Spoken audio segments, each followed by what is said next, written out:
Have you ever felt a story? Like if someone you know tells you that they lost a loved one, you'll grieve with them.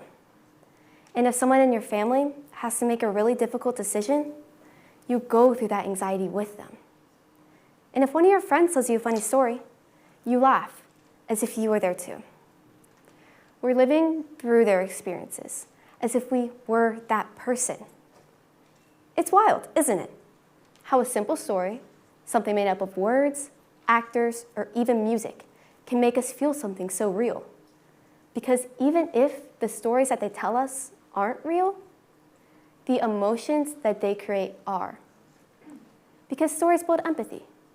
They let us step into another person's world, even if it's one completely different from our own. But our world today completely contrasts this. In the book, Speaking of Psychology, Dr. Sarah Conrad says that empathy, the ability to understand and share people's emotions, has been declining among young people.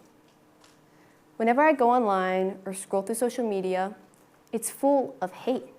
People tear down influencers, celebrities, and even each other. People they likely don't even know. And people on the internet get paid based off of how much attention they get. And many of them know you can get more attention from hate rather than love.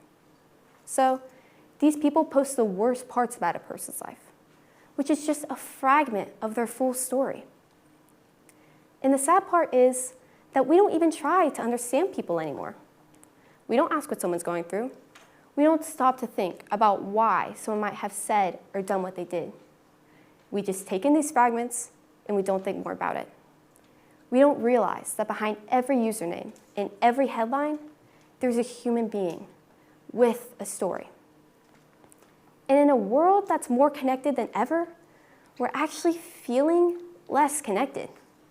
As Brené Brown once said, it's hard to hate someone up close.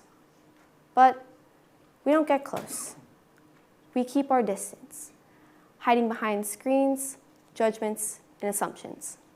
And when we stop listening to people's stories, we stop feeling for them. Because stories build empathy. And empathy is the antidote to hate. So, how do we fix this? We go back to stories. At Emory University, researchers found that reading fiction activates the same part of our brains that we use when we try to understand real people's emotions. These same researchers also found that these changes to the brain lasted even longer than when the participant actually stopped reading, showing that reading leaves a lasting impact on our brain and how we process human experiences. So instead of escaping reality when reading, we're actually learning how to process human interactions. So when we read, when we listen, and when we watch, we're actually practicing empathy. Think of the story, The Ugly Duckling. It teaches us that beauty goes beyond appearances.